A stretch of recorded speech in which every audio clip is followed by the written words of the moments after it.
तो last episode में हम लोगों ने देखा था लूफी ने सीजर को हरा दिया था और ये सीन लाइव ब्रॉडकास्ट होता है अंडरवर्ल्ड के हर कोई बंदा उसे देखता है। ये देख के कुछ बंदे को बहुत ज्यादा गुस्सा आ जाता है, कुछ बंदे बहुत ज्यादा डर जाते हैं और कहते हैं ये दुनिया फिर से केओस बनने वाला है। कुछ लोग कहते हैं जल्दी करो डोफ्लामिंगो को बोलो, कुछ लोग कहते हैं हम लोगों को बिग मॉम को जाके बताना पड़ेगा ये जो स्ट्रॉ हैट लूफी और उसका क्रू है वो लोग अभी भी जिंदा है। अगले इसी में हम लोग चॉपर की टीम को देखते हैं, वो लोग जा रहे हैं मोचा को लेके बिल्डिंग आर की तरफ और तभी उसब का आवाज सुनाई देता है। उसब वहां पर कंट्रोल रूम पे पहुंच चुका है और वहां से वो डायरेक्शन देता है और कहता है सीढ़ियों से नीचे चले जाओ तो तुम लोगों को रूम आर मिल जाएगा। तो वो लोग आर बिल्डिंग की तरफ दौड़ रहे हैं। जब वो लोग वहां से जा रहे थे वहां पर ब्रोक आ जाता है और कहता है देखो चॉपर क्या हो गया, जो किनेमॉन है वो अपने बेटे को बचाने के लिए पॉइजन गैस के अंदर कूद गया था और अभी वो जम चुका है, वो मर चुका है, अभी मैं क्या करूं। वो लोग बहुत ज्यादा टेंशन करते हैं। तभी हम लोगों को फिर से उस सबका आवाज सुनाई देता है, वो कहता है तुम लोग रुके क्यों, जल्दी करो भागो, देखो तुम्हारे पीछे से पॉइजन गैस आ रहा है। तो वो लोग अपना पूरा दम लगा के बाहर से भागता है। अगले सीन में हम लोग नामी और बाकी ये बच्चों को देखते हैं, वो लोग दौड़ते हुए आ जाते हैं बिल्डिंग आर के फर्स्ट फ्लोर पे और वहां पर आते ही वो लोग लूफी से मिलते हैं। लूफी कहता है बहुत अच्छा हुआ तुम लोग यहाँ पर बहुत ही जल्दी पहुंच गए और उसे देखने के बाद वहां पर जो मोमो है वो कहता है देखो उन बच्चों को उन लोगों ने बचा लिया।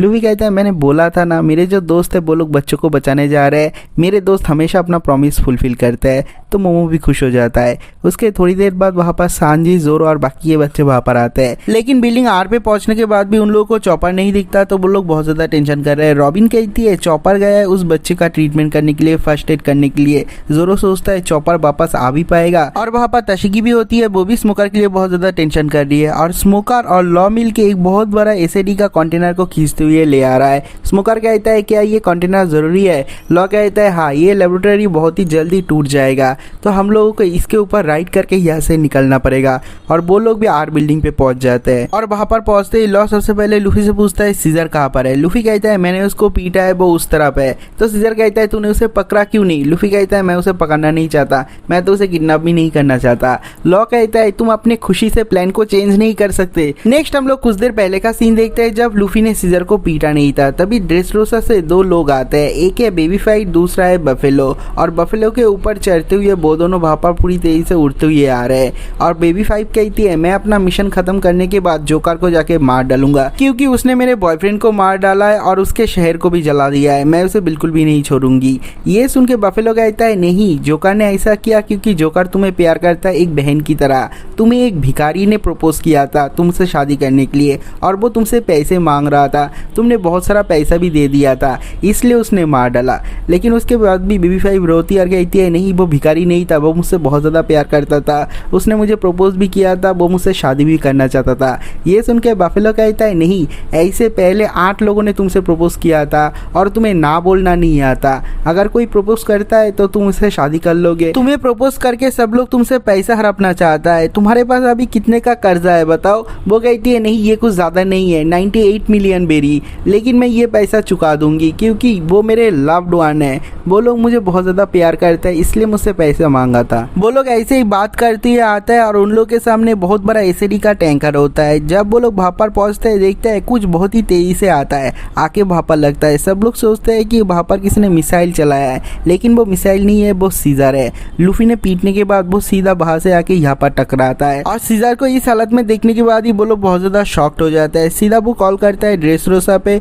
और जोकर को बताता है। जोकर कहता है कोई बात नहीं, उसे लेके जल्दी करके ड्रेसरोसा पे आ जाओ। वो लोग कहते हैं मोनेट और विर्गो का क्या होगा? जोकर कहता है चिंता करने की जरूरत नहीं, यहाँ पर आ जाओ सीजर को लेके, और जब तक सीजर मेरे पास है मैं एसएडी को फिर से रिक्रिएट कर सकता हूँ। लॉ लगता है जो लक है वो मेरे साइड में है। और जोकर के साथ बात करने के बाद बेबी फाइव और बफेलो जा रहा है सीजर को पकड़ने के लिए, उसको लेके वो लोग ड्रेसरोसा की तरफ भागेंगे, लेकिन तभी वहां पर उन लोगों को कुछ हिलते हुए दिखता है। वो लोग कहते हैं ऐसा नहीं हो सकता, सीजर का जो गैस है वो बहुत ज़्यादा पॉइजनस है, यहाँ पर कोई जिंदा बच ही नहीं सकता।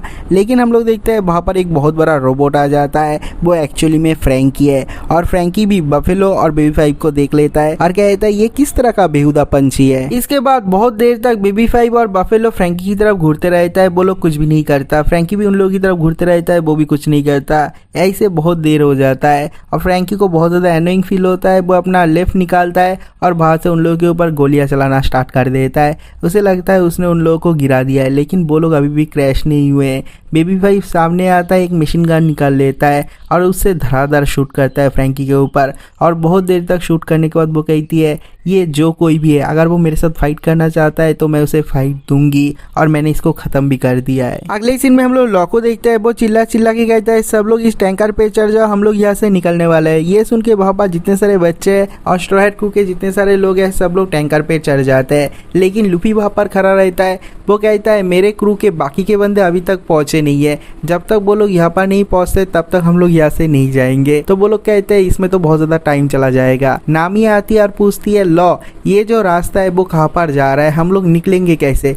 लॉ कहता है ये जो रास्ता है वो सीधा बाहर जाता है और बाहर डेक पे एक बहुत बड़ा जहाज है, उसके ऊपर हम लोग चढ़ जाएंगे और इस आइलैंड से बाहर निकल जाएंगे। ये सुन के नामी कहती है इसका मतलब हम लोग को बाहर जाना पड़ेगा, एक्सपोज होना पड़ेगा, वहां पर तो पॉइजन गैस है और अगर उस पॉइजन गैस के अंदर हम लोग फंस जाते हैं तो हम लोग तो मुश्किल में पड़ जाएंगे। यहाँ पर बहुत सारे छोटे छोटे बच्चे भी है, लेकिन लॉ कहता है हम लोगों को तो रिस्क लेना ही पड़ेगा। वहाँ पर जो बच्चा है वो लोग भी कहता है कोई बात नहीं, हम लोग भी इस जगह से बाहर निकलना चाहते हैं। अगले सीन में हम लोग बेबी 5 और बफेलो को देखते हैं। वो लोग कहता है हम लोग ने इस रोबोट को खत्म कर दिया, अभी चलो सीजर को पकड़ते हैं और यहाँ से निकलते हैं। लेकिन हम लोग देखते हैं जनरल फ्रैंकी को कुछ हुआ ही नहीं है, तो वो लड़की अपना शेप चेंज कर लेती है। वो बहुत अलग अलग टाइप का वेपन का रूप ले लेती है और फ्रैंकी के साथ फाइट कर रहा है। आखिर में एक मिसाइल बन जाती है और फ्रैंकी के ऊपर दे मारता है। नेक्स्ट हम लोग सीजर को देखता है, उसे धीरे धीरे होश आता है और वो सोचता है मेरे पूरे बॉडी में इतना ज्यादा दर्द कर रहा है, मैं तो यहाँ से हिल भी नहीं पा रहा, अभी मैं क्या मरने वाला हूँ? ये सब कुछ उन लोगों का गलती है। और इसके थोड़ी देर बाद इस सीजर को हार्ट बीट का आवाज सुनाई देता है। बहुत देर तक सुनने के बाद उसे समझ में आता है ये उसका खुद का हार्ट बीट का आवाज नहीं है, उसके पास एक हार्ट है और यह है स्मोकर का। और वो सोचता है मैं इस हार्ट को फोड़ डालूंगा, स्मोकर मर जाएगा, चलो एक को तो मैं अपने साथ लेके डूबूंगा। और यहाँ पर लूफी खड़ा हुआ है, उसके साथ उसका पूरा क्रू खड़ा हुआ है और वो लोग इंतजार कर रहे हैं उसके क्रू के बाकी के लोगों के लिए। मोचा भी यहाँ पर नहीं आई है और नेवी G5 के भी बहुत सारे लोग यहाँ पर पहुंचे नहीं है। लेकिन लॉ कहता है जल्दी करो, हमारे पास टाइम नहीं है, हम लोग को अभी निकलना पड़ेगा वरना यहाँ पर गैस आ जाएगा, हम लोग बाहर कभी जा ही नहीं पाएंगे। लेकिन लूफी कहता है नहीं, जब तक मेरा पूरा क्रू नहीं आ जाता तब तक मैं यहाँ से नहीं हिलूंगा। लेकिन एकदम आखिरी वक्त पे जब सब कुछ क्लोज हो ही रहा था, वो पॉइजनस गैस आ ही रहा था, लूफी के बाकी के क्रू, वो छोटी सी बच्ची मोचा, किनेमोन, ब्रूक और बाकी के जो नेवी के सोल्जर है वो लोग भी वहां पर पहुंच जाते हैं और उन लोगों के साथ साथ सीजर के जो सोल्जर है वो लोग भी आ जाते हैं, जिन लोगों को पता चलता है सीजर ने उन लोगों के साथ बीट्रे किया है। तो लॉ कहता है जल्दी करो, इसके ऊपर चढ़ जाओ, हम लोग यहाँ से निकलने वाले हैं। तो सब लोग उस टैंकर के ऊपर चढ़ जाते हैं और वहां से निकल जाते हैं। अगले ही सीन में हम लोग देखते हैं मोनेट कॉल करती है जोकर को और उसे सब कुछ बताता है। ये सुनने के बाद जोकर को बहुत ज्यादा बुरा भी लगता है और वो कहता है तुम अभी भी जिंदा हो तो मैं चाहता हूँ तुम मेरे लिए एक काम कर दो, जो थर्ड लेबोरेटरी है उसके नीचे एक बहुत बड़ा बॉम्ब है और अगर तुम एक स्विच को दबाते हो तो ये पूरा का पूरा आइलैंड तबाह हो जाएगा, बस यहाँ पर एक ही बंदा बचेगा, वो है सीजर। ये सुनने के बाद मोनेट कहती है चिंता करने की ज़रूरत नहीं, मैं वहाँ पर ही हूँ और मैं उस स्विच को दबाने ही वाली हूँ। ये सुन के जोकर कहता है थैंक यू मोनेट, और मोनेट भी बहुत ज़्यादा दुखी हो जाती है क्योंकि वो अपने आप को सेक्रीफाइस करने वाली है और वो स्विच को खोल लेता है और दबा ही देती है। इसी आइलैंड के एक दूसरी तरफ लॉ और लूफी के जितने सारे टीममेट है सब लोग पूरी तरीके से टैंकर से बाहर निकलने की कोशिश कर रहे हैं। एक तरफ बफेलो और बेबी 5 फ्रैंकी के ऊपर हमला कर रहे हैं और नीचे गिरा हुआ है सीजर, वो मारने वाला है स्मोकर को। और यहाँ पर कंट्रोल रूम पे मोनेट है, वो मेन स्विच के सामने आती है, उसका ढक्कन खोलती है, उंगली लगाता है, थोड़ा इमोशनल हो जाता है, उसके बाद वो दबा देती है। उसके बाद हम लोग कुछ देर पहले का सीन देखते हैं जहाँ पर कंटेनर पे बहुत सारे लोग हैं, लेकिन जब मोमोनोस के किनेमोन को देखता है इस हालत में वो बहुत ज्यादा इमोशनल हो जाता है और वो बहुत ज्यादा रो भी देता है, चिल्ला रहा है, कहता है डैड ये तुम्हारे साथ क्या हो गया। लेकिन ये सुन के बाकी के लोग चौंक जाते हैं और कहते हैं ये ड्रैगन यहाँ पर क्या कर रहा है और वो किनेमोन को फादर क्यों बुला रहा है। लूफी कहता है मैंने उसको अपने साथ लाया है, ये गार्बेज डेन पे पड़ा हुआ था, मुझे लगता है ये एक इंसान का बच्चा है। लेकिन लॉ आता और कहता है ये सब चीज बाद में देखना, सामने देखो, हम लोग को रास्ता नहीं दिख रहा। लूफी तूने सीजर को कितनी दूर भेजा है। लूफी कहता है मैंने पूरा ताकत लगा के उसके ऊपर हिट किया था, मुझे लगता है वो बहुत दूर जा चुका है। उसके बाद हम लोग सीजर को देखते हैं, वो बाहर लेटा हुआ है और वो पागलों की तरह हंस रहा है और वो हार्ट निकालता है और कहता है मैं इस हार्ट को स्टैप करूंगा जिससे स्मोकर मर जाएगा, स्मोकर तुझे मेरे साथ ही खत्म होना पड़ेगा। और यहाँ पर कंट्रोल रूम पे मोनेट है, वो आखिरी बार के लिए सब लोगों को एक एक करके याद करती है और जब वो आखिर में उस स्विच को दबाने ही वाली थी उसके हार्ट में बहुत ज्यादा दर्द होता है, इतना ज्यादा दर्द होता है कि उसके मुंह से खून भी निकलता है और वो साइड में गिर जाती है, उसके बॉडी में बिल्कुल भी पावर नहीं है और वो उस स्विच को दबा नहीं पाती। ये देख के डॉल्फ्लामिंगो भी कहता है क्या हुआ मोनेट, वहाँ पर हो क्या रहा है, अभी तक वहाँ पर कोई धमाका क्यों नहीं हुआ। बहुत सारा क्वेश्चन करता है लेकिन यहाँ से मोनेट मोनेट कोई भी जवाब नहीं दे पाती। और यहाँ पर मोनेट के साथ जो कुछ भी हुआ उसका जिम्मेदार है सीजर। हम लोग देखते हैं सीजर ने उसके पास जो हार्ट है उसको स्टैप कर दिया, उसको खत्म कर दिया। उसे लगता है कि ये स्मोकर का हार्ट है और वो सोच रहा है मैं अपने साथ तुझे भी मार डालूंगा स्मोकर, लेकिन एक्चुअली में वो मोनेट का हार्ट है। अगले सीन में हम लोग उस टैंकर को देखते हैं, वो धीरे धीरे चलते हुए सामने की तरफ जा रहा है। स्मोकर आता है लॉ के पास और कहता है देख, जब हम लोग यहाँ से बाहर निकल जाएंगे हम लोग हमारे अपने अपने अलग अलग रास्ते में चले जाएंगे। तो लॉ कहता है ठीक है, लेकिन स्मोकर कहता है मुझे एक और सवाल है वो पूछना है, मेरे पास तेरा हार्ट कैसे आ गया? मुझे तो लगा वो सीजर के पास है। लॉ कहता है तुझे मेरे डील के बारे में तो पता ही है, मैंने सीजर को अपना हार्ट दे दिया था और सीजर ने अपना पर्सनल सेक्रेटरी का हार्ट मुझे दे दिया था, लेकिन जब मैंने तेरा हार्ट निकाल लिया था मैंने सीजर को तेरा हार्ट नहीं दिया था, मैंने उसके सेक्रेटरी का हार्ट ही उसे दे दिया था और उसे लग रहा था ये स्मोकर का हार्ट है, तेरा हार्ट है। वो एक गलत फहमी में है, मैंने उसको उसके सेक्रेटरी का हार्ट ही दिया था और इसलिए तेरा हार्ट मेरे पास है। वो लोग कहते हैं ना अगर तुम लोगों को काइंडनेस दिखाते हो तो वो काइंडनेस तुम्हारे पास ही घूम के आता है। दूसरी तरफ बेबी फाइव और फ्रैंकी के बीच में बहुत ही धमाकेदार फाइट चल रहा है। बेबी फाइव बहुत ज्यादा वार करती है लेकिन फ्रैंकी को कुछ भी नहीं होता, उसका आयरन रोबोट बहुत ही ज्यादा तगड़ा सॉलिड है और दोनों में बहुत ज्यादा खूंखार फाइट चल रहा है। नेक्स्ट हम लोग फिर से इस टैंकर को देखते हैं जो पूरी तेजी से टनल से होती हुई एग्जिट की तरफ जा रहा है, लेकिन ये जो टनल है वो बहुत जगह पे टूट चुका है और हम लोग देखते हैं एक बहुत बड़ा टनल का हिस्सा टूट के उन लोगों के सामने गिरता है। सब लोग कहते हैं अभी हम लोग क्या करें, हम लोग तो जाके वहां पर क्रैश कर जाएंगे और अगर ये जाके उस पर क्रैश हो जाता है हम सब लोग मर जाएंगे। लेकिन जोरो सामने खड़ा रहता है और कहता है रुकने की जरूरत नहीं।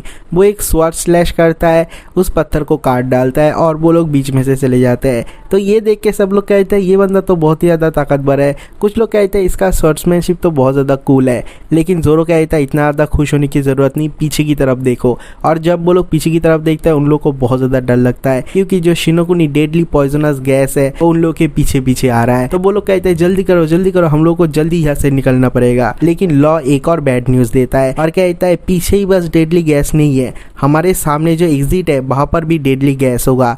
क्या कोई ऐसा यहाँ पर है जो तूफान क्रिएट कर सकता है?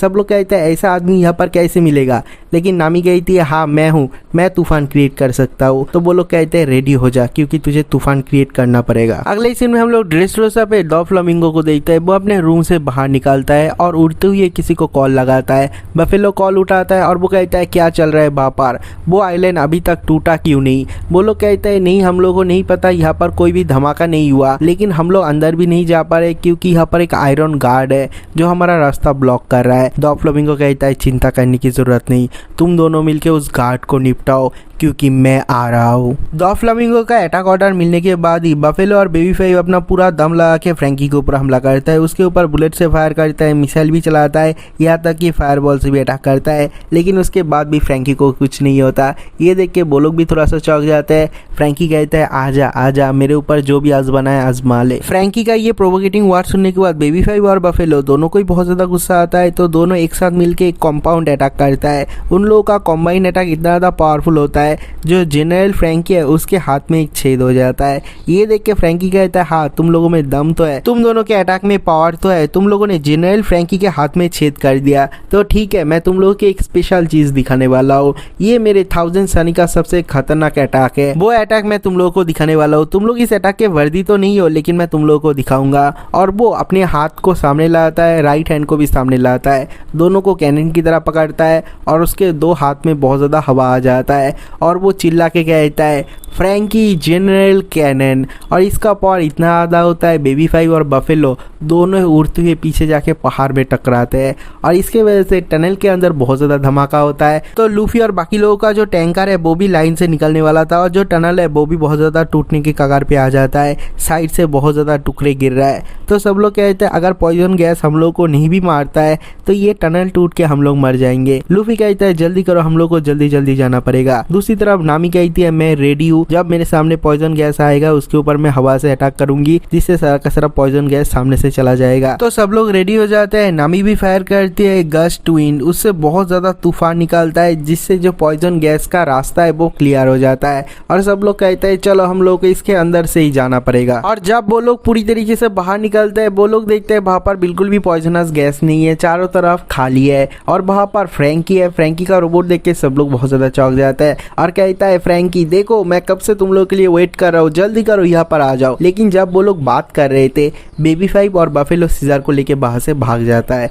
ये देख के उन लोगों को बहुत ज्यादा डर लगता है। लॉ कहता है अरे वो लोग भाग रहे हैं, मुझे उन लोगों को रोकना पड़ेगा। लेकिन उसब कहता है चिंता करने की जरूरत नहीं, मेरे ऊपर छोड़ दो, मैं उसे पकड़ूंगा। जोरो कहता है चिंता करने की जरूरत नहीं, हमारा जो उसब है, हमारा जो स्नाइपर है वो बहुत ज्यादा एक्यूरेट है, वो निशाने पे लगाएगा जरूर। उसका नाक लंबा है तो क्या हुआ, उसे अंडर एस्टिमेट मत करना। ये देख के नामी भी सामने आती है और कहती है मेरे ऊपर छोड़ दो। जब एनिमी बहुत ज्यादा सामने होता है हम लोग फाइट नहीं कर सकते, लेकिन जब एनिमी बहुत ज्यादा दूर होता है हम लोग उसके साथ फाइट कर सकते हैं, हम लोग को डर नहीं लगता। और वो सब कहता है हाँ एनिमी दुम दबा के भाग रहे हैं और वो लोग बहुत ज्यादा इंजर्ड भी है, हम लोग उसे नहीं छोड़ेंगे। नामी अटैक करती है, वहां पर बहुत बड़ा थंडर क्लाउड आ जाता है और उससे वो उन लोगों के ऊपर वार करता है, जो बाहर जाके बफेलो को लगता भी है। बफेलो बेबी 5 और सीजर ऊपर से नीचे गिर रहे हैं। बेबी 5 बेहोश भी हो चुकी है और बफेलो सोचता है मुझे इस मिशन में फेल नहीं होना है, मुझे सीजर को पकड़ के ड्रेसरोसा पे जाना ही पड़ेगा किसी भी हालत में। तभी हम लोग देखते हैं वहां पर उसब आ जाता है और उसका जो स्लिंग शॉट है वो बहुत ज्यादा बड़ा हो जाता है। उसके नीचे जितना सारा पत्थर है सारा का सारा पत्थर खा जाता है और उससे वो शॉट करता है। बफेलो बहुत ज्यादा कोशिश करने के बाद भी सीजर को पकड़ नहीं पाता और उसब का जितना सारा स्लिंग शॉट है सारा का सारा जाके बफेलो को लगता है